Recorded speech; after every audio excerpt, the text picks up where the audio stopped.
Olá, pessoal, tudo bem? Vamos dar continuidade então à disciplina de botânica.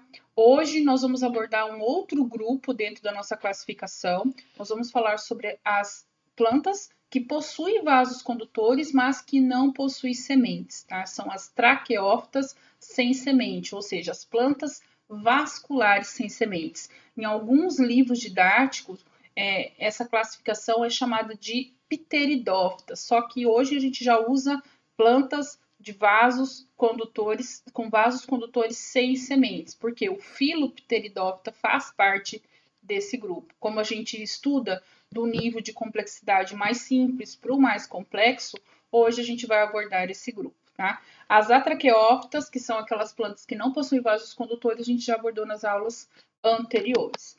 Pessoal, essa presença de vasos condutores, ela permitiu um grau de complexidade muito maior quando comparado às briófitas que nós estudamos nas aulas anteriores. Então, vamos entender o que são esses vasos condutores, tá? Eu acho que alguma vez na vida de vocês já ouviram falar sobre os vasos condutores, que são o floema, a xilema, né, que é a seiva bruta ou a seiva elaborada, tá? Isso que a gente vai falar um pouquinho sobre eles. A presença desses tecidos vasculares, o sistema vascular aqui dessas plantas, ele é composto por dois tipos, que são o xilema e o floema. O que é o xilema, gente? O xilema ele transporta as substâncias que são absorvidas lá da raiz, como água e sais minerais, para as demais partes da planta. Então, é um transporte de água e sais minerais da raízes para até a regiões acima ali da planta, principalmente nas regiões que fazem a fotossíntese. Por quê? Porque tanto a água quanto sais minerais, essa seiva bruta, ela vai ser utilizada pela planta lá no processo de fotossíntese. Já o floema, que é o outro tipo de vaso condutor, é outro tipo de tecido vascular, ele vai transportar o que a gente chama de seiva elaborada, que ela é formada principalmente por açúcares, por glicose, por aminoácidos, tá? Que são os produtos que foram formados ali depois do processo de fotossíntese.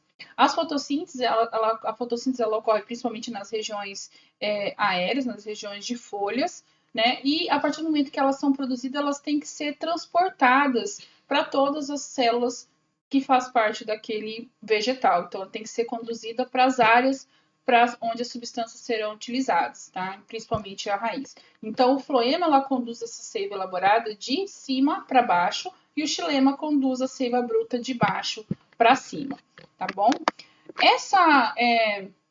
Essa presença de vasos condutores permitiu com que as plantas desenvolvessem os tecidos verdadeiros. Então, aqui a gente já vai ver a presença de folha verdadeira, o que vai variar no formato, na presença ali de feixes vasculares que nós vamos ver. Tem o surgimento de raízes, o surgimento de caule verdadeiro, justamente porque essas plantas possuem os vasos condutores. Outra curiosidade dentro dessa capacidade de produzir e de conduzir as seivas, elas concomitantemente elas produziram a capacidade de sintetizar lignina. O que é lignina, gente? É uma substância que é incorporada às paredes celulares dos tecidos vegetais que permite que a planta tenha sustentação, permita com que ela cresça, né, em altura e em diâmetro, dando maior capacidade de suporte, dando maior equilíbrio e nutrição ao longo dessa planta. Então, essa lignina é como se fosse uma parede mesmo que dá sustentação, por isso que essas plantas vasculares sem sementes ela é muito maior quando comparada às briófitas, ok? Outra característica também, além dessas, é que como elas desenvolveram tecidos verdadeiros, essas raízes ou rizomas, né, elas funcionam como fixadores no substrato e também ajudam na absorção de águas e minerais. Essas estruturas, juntamente com a lignina, permitem que ela alcance alturas maiores, com isso melhora a capacidade fotossintética, porque quanto Quanto mais alta, maior capacidade de absorção de luz, melhor absorção de gás carbônico, maior captação de luz solar, porque as folhas, né, presentes já são maiores, com isso permite troca gasosa, então isso dá um grau de complexidade muito importante quando comparada às briófitas, tá? Então, esse grupo é muito importante da gente trabalhar. Deixa eu passar aqui um pouquinho. Então, o que nós vamos estudar são as plantas vasculares sem sementes, principais grupos, né, que fazem parte, eu sei que vocês já viram em algum lugar, são a venca, samambaia, cavalinhas, e são os representantes aqui deste grupo, ok? Falando um pouquinho das características de reprodução, os ciclos de vida, né, que é o tão temido, eles também são de alternância de geração, também vão ter uma estrutura que produz gameta, que é o gametófito, vão ter outra estrutura que produz esporo, que é o esporófito. A parte do gametófito vai produzir gametas, né? A produção de gameta é muito semelhante ao que a gente já estudou em briófitas e com isso facilita, né, o entendimento. Então, tem anterídeo, tem arquegônio. O que vai diferenciar na questão do ciclo de vida é a questão de dependência, a relação gametófito e esporófito. Lembra que nas briófitas a gente tem a parte gametófita dominante? No caso das vasculares sem sementes, aí nós temos algumas modificações, ok? Nas plantas vasculares sem sementes, os esporófitos eles já são independentes de nutrição quando eles estão na maturidade, justamente pela presença dos vasos condutores. Lembra que lá em briófitas, a parte dos esporos era dependente do gametófito porque ela não tinha um vaso condutor. Então, necessitava que os nutrientes passassem da parte gametófita para o esporófito, o que a gente não visualiza nesse grupo, justamente pela presença desses vasos condutores. Também, a parte do esporófito, nesse caso das plantas vasculares com sementes, é muito maior do que quando comparado ao gametófito. Algo também que é diferente do que a gente viu em briófita. A gente viu em briófita que a parte gametófita era maior do que a parte esporófita, tá? Na produção dos esporos, a grande maioria das plantas vasculares com semente, os esporos eles são classificados como homosporadas. O que é isso? Produz um tipo de esporos, ok? Esse esporo, quando cai no ambiente e germina, ele vai dar origem no mesmo, né, na mesma estrutura que germinou, vai dar origem às células reprodutoras masculinas e femininas. Mas tem algumas exceções que são heterosporadas, ou seja, que vão produzir dois tipos de esporos, um esporo feminino e um esporo masculino. Mas isso é particularidade de alguns filos, tá? Também, na característica de ciclo de vida, as plantas vasculares com sementes, elas também necessitam de água para sua fecundação, tá? Então, essas são as características mais importantes dentro desse grupo. Só para fazer um adendo aqui, pessoal, lembra que eu falei para vocês que as briófitas, elas evoluíram a partir das algas verdes? As plantas vasculares com sementes, sem sementes, perdão, também evoluíram a partir de algas verdes, né, das clarofícias. Como elas foram as primeiras e as mais simples plantas vasculares, né, e são dependentes de água, elas formam a base da cadeia alimentar. Como assim? Lembra que quando começou a surgir as briófitas, o ambiente aquático era o predominante? A partir do momento que teve a possibilidade dessa transição do ambiente aquático para o ambiente terrestre, permitiu que o ambiente terrestre fosse povoado por essas estruturas. Essas estruturas, então, elas vão servir de alimentos para o surgimento de outros seres vivos, como os animais. Então, sabe-se que a evolução e o surgimento das plantas vasculares sem sementes e das briófitas contribuíram para o surgimento de outras espécies, né, como os animais, ok? Só para a gente ter alguma associação, e isso é muito importante. Falando da parte sem semente, uma das situações que restringe com que essas plantas vasculares sem sementes consiga alcançar os ambientes e predominar, né, ambientes como um todo, é a sua dependência de água para o seu processo reprodutor. A mesma coisa com briófitas. As suas estruturas, os seus gametas masculinos, eles também possuem flagelos, e se tem flagelo e tem que nadar, se tem que nadar depende de água. Então, isso acaba limitando.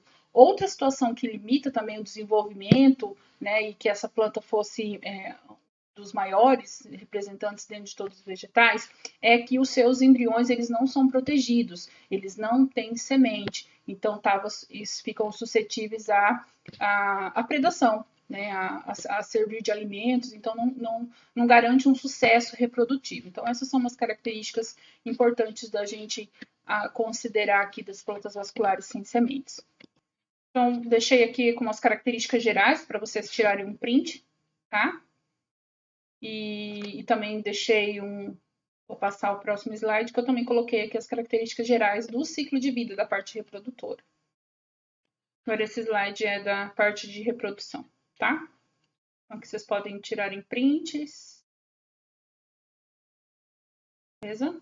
Agora vamos falar sobre os filos. Dos filos, dos representantes aqui das plantas vasculares sem sementes atuais, ou seja, que não foram extintas, nós podemos classificar em 4, tá? Que são os filos da Psilotóptas, que tem 142 espécies, e são os tipos de plantas vasculares sem sementes mais simples. As Licófitas, que tem mais de 1.200 espécies, e aqui a gente já vê um tipo de folhagem diferente quando comparado ao anterior. As Fenóptas, que tem 15 espécies conhecidas como cavalinhas, e o grupo mais diverso que nós temos são as Pteridófitas, ou as Pterófitas, desculpa, que existe mais de 11 mil espécies de samambaias, e as samambaias elas possuem folhas maiores e mais complexas, tá? Então esses são os 4 grupos que a gente vai abordar. Pessoal, esse filo Psilotópta, esse é o mais simples que nós temos, ele é formado por 2 tipos, né? Que é a Psilotum e o Themysipteris, tá? É um nome bem complexo, eu acabo enrolando a língua para falar. Mas eu vou colocar o nomezinho ali para vocês conseguirem pronunciar. Esse primeiro grupo, dentro do filo das Psilotóptas, ao invés de folha, se você prestar atenção nessa imagem, ele vai ter, o caule dele é revestido por pequenas escamas, que a gente chama de enações, tá? Já o próximo, que é o nome difícil, que eu não sei falar aqui, deixa eu passar aqui o próximo slide. Esse aqui de cima, que eu não vou falar de novo para não ter que cortar o vídeo de novo, tá? Se vocês prestarem atenção, ao invés dessas pequenas escamas no caule, quando comparado ao anterior, ele já vai ter a presença de folhas com uma única nervura, tá? Essas são as diferenças dentro desses 2 grupos dentro do filo da Psilotópta. Algo que tem a considerar é que ambas são estreitamente relacionadas com as samambaias. A parte do caule, a parte que estão presentes no caule, elas são as regiões que fazem a fotossíntese, então são caule fotossintetizantes. Nesses caules, eles vão sustentar os esporângios. Perceba ali nessa imagem essas bolinhas, estão vendo? E esses esporângios eles vão estar dispostos ali ao longo de todo o caule. Os nutrientes eles são absorvidos por uma espécie de raiz que a gente chama de rizomas. Aqui eu não tenho uma imagem para mostrar. E eles também são homosporados, ou seja, né, a parte dos esporos, eles vão, ao germinar, vai dar origem aos 2 tipos de gametas, tá? A parte do ciclo de vida é muito parecido com o que a gente viu de briófitas, aqui representando, tá? Deixa eu colocar um ponteiro aqui. Então, aqui, tá? Nós temos a parte, vamos ver aqui da parte esporângia, tá? Aqui nós temos essa planta aqui já, a parte esporófita adulta. Então, aqui é o seu caule, nós temos aqui os esporângios. Dentro dos esporângios, nós temos a produção de esporos. Esses esporos aqui passam por um tipo de divisão celular que é por meiose. Em condições ambientais favoráveis, esses esporos são liberados no ambiente, caem no ambiente, começa a germinar, dá origem a uma estrutura gametófita jovem, tá vendo? Olha aqui, ó, a estrutura que vai produzir o rizóide. Nós temos nessa mesmo gametófito jovem, tanto a parte que vai produzir o anterozoides, que é a parte masculina, como o arquegônio, que vai produzir a oosfera, que é a feminina. Na presença de água, os anterozoides conseguem nadar até o arquegônio e fecunda a oosfera. partir do momento que teve a fecundação, tem o desenvolvimento do zigoto, o desenvolvimento do embrião. Esse embrião se desenvolve dentro do arquegônio e aí dá origem, né, a parte esporófita madura novamente, tá? Então, esse é o ciclo muito parecido com o que a gente viu no embrião. Esse filo Lycophyta, ele é representado por aproximadamente 1.200 espécies, classificadas em 3 ordens diferentes. Eles são pequenas plantas herbáceas e a principal característica delas é que elas apresentam micrófilos. Todas elas possuem micrófilos.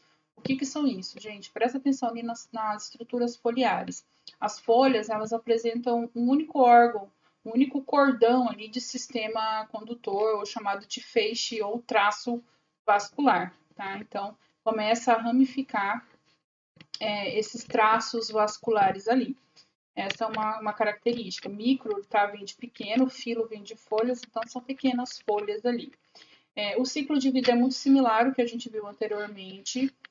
A parte do esporângio, ela costuma ser encontrada na superfície das folhas férteis. Os esporos, a sua grande maioria, eles são homosporados. E a parte gametófita, ela demora um pouco para... Um pouco não, né? Tem, às vezes, algumas podem demorar anos para se desenvolver.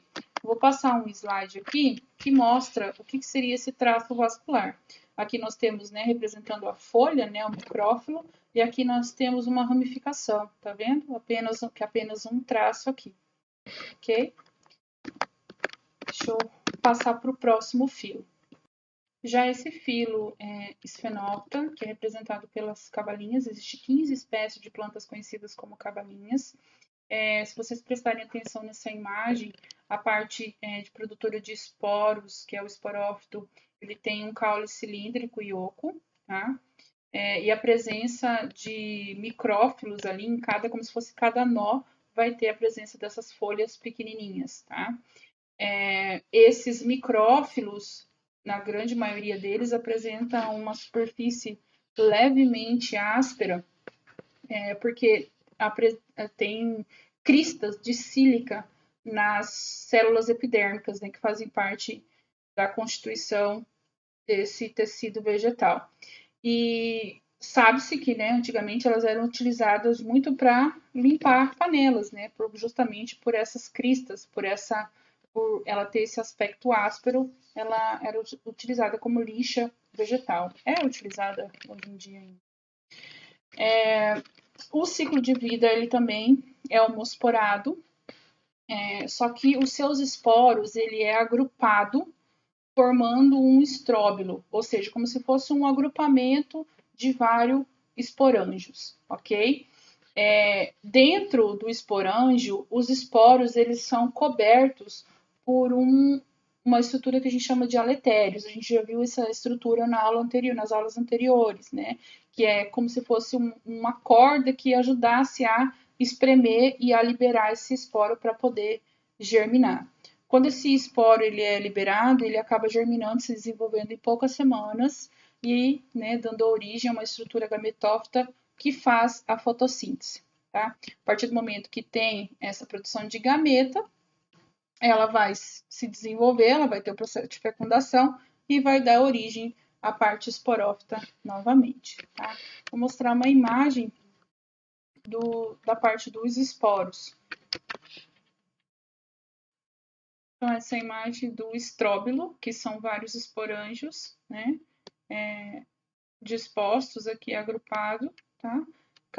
Cada um deles vão formar esporangiófilos que produzem os esporos. Esses esporos, eles são incorporados a eles, têm essa estrutura aletérios e acabam funcionando como se fosse uma estrutura que facilita na dispersão, né? A parte, ela acaba apertando, nesse aperto acaba se soltando e permitindo que o vento disperse esses poros para sua germinação. E por último, pessoal, nós vamos falar sobre o filo, passando aqui dos filos da Pterófitas, tá? Que é o grupo mais diverso, né? Que é bem mais representativo dentro dessas plantas vasculares sem sementes. Principalmente pelas samambaias, então é o maior grupo de plantas vasculares sem sementes, eles, né, e o maior e o mais conhecido, eles se desenvolvem em ambiente úmido e quente. Quem faz parte, né, como eu já falei, né, samambaias, mas quem faz parte? As trepadeiras, epífitas, herbáceas, arbóreas, né, avencas, ok? Quais são as principais características desse filo? Ele é o primeiro grupo a ter megáfilos. Lembra que eu falei micrófilos na parte anterior? Micro vem de pequeno e mega vem de grande. Megáfilo significa que as folhas ela já tem um sistema vascular muito mais ramificado comparado aos filos anteriores, ok? Por ter esse sistema vascular, essas folhas com sistema vascular bem mais ramificado, permite com que elas sejam maiores e também são características das plantas com sementes, né, a presença desses megáfilos. Esses megáfilos, essas folhas com sistema vascular bem ramificado e maiores, oferecem uma vantagem na produção, né, ali no processo de fotossíntese, quando comparado aos filos anteriores. E essas folhas, elas podem ser, né, mais variado formato e tamanhos possíveis. Eu vou mostrar para vocês a estrutura dos megáfilos, que mostra, né, a sua ramificação. Megáfilos. Chegamos aqui, então, na parte do ciclo de vida. Dentro das plantas vasculares sem sementes, é o tipo de ciclo de vida muito mais cobrado e muito mais estudado dentro de botânica, que são desse filo, das pterófitas. Vamos lá, então, tentar destrinchar esse ciclo de vida. Deixa eu aumentar aqui. Pessoal, perceba que, assim como o que a gente já abordou anteriormente, o ciclo de vida das pterófitas, ele também é homosporado, ou seja, ele vai produzir gametas, estruturas que produzem gametas bissexuados, ou seja, vão produzir, a partir do momento que cai esse esporos, ele vai germinar, essa estrutura que originou, ele vai produzir tanto gameta feminino quanto masculino na mesma estrutura. A partir do momento que tem a germinação e o surgimento desse gametófito, esse gametófito ele também já consegue realizar a fotossíntese, então a parte gametófita ela é fotossintetizante. Os anterozoides, né, as estruturas, os gametas masculinos, eles são multiflagelados, tá? A partir do momento que tem a fecundação, o embrião ele também cresce dentro de um arquegônio, tá? Vamos ver outra característica, outra particularidade. A produção dos esporos, ela ocorre ali nas folhas, ali no megáfilo, tá? Da parte esporófito, que a gente chama de frondes. Vamos localizar aqui, deixa eu pôr o ponteiro. Tá vendo aqui, pessoal? Aqui nós temos o esporófito adulto, tá? Aqui nós temos as folhas, que a gente chama de megáfilos, tá? Essas folhas aqui na parte inferior dessa folha, nós temos vários ânulos. Esses ânulos, né, o conjunto desses ânulos a gente chama de soros, e esses soros são a parte produtora de esporos, tá? Mas vamos tentar entender primeiro como que se dá a estrutura de um esporófito maduro, de um esporófito adulto. Então, olha ali, a produção dos esporos ocorre nesse megáfilo, ocorre ali nesses soros, tá? Essas folhas, esses megáfilos, eles são divididos, né, em pinas, que são tipos forquilhas ali, tá? Essas pinas, elas se mantêm ligadas a uma extensão desse caule que a gente chama de raque, tá vendo? Esse aqui é o raque, deixa eu botar aqui. Esse aqui é o raque, tá? Aqui nós temos as pinas, aqui nós temos o raque. E esses frondes, esses megáfilos jovens, eles vão permanecer enrolados, formando estruturas que a gente chama de báculos. E até essas estruturas, elas podem ser até comestíveis. Eu tenho certeza, se vocês já viram samambaia alguma vez na vida, na casa de vó, já viram essa estrutura alguma vez. Deixa eu mudar de slide. Tá vendo? Isso aqui são os frondes jovens, tá vendo? Isso aqui vão ser enroladinhos aqui na forma de um báculo, tá? Aqui vai dar o surgimento aos megáfilos posteriormente. Aqui nós temos a fase jovem, eu tenho certeza que vocês já viram isso. Nessa imagem, na parte inferior dos megáfilos, a parte inferior das folhas, nós temos aqui os soros, tá vendo? Nesses soros nós temos a produção de esporos, tá? Esses soros, então, produzem os esporos. Esses esporos, quando eles são liberados, eles acabam germinando, dando origem ao gametófito jovem. Esse gametófito jovem se desenvolve, formando essa estrutura gametófita de prótalo, tá? Isso aqui são os prótalos. Nesse prótalo vai desenvolver a parte masculina, o gametófito masculino, o anterídeo, que desenvolve os anterozoides multiflagelados, e o arquegônio, que vai produzir a oosfera. A partir do momento que tem a presença de água, os anterozoides nadam e fecundam a oosfera, dando origem ao zigoto, se desenvolvendo em embrião, dando origem ao parte esporófita jovem, tá? E o ciclo continua.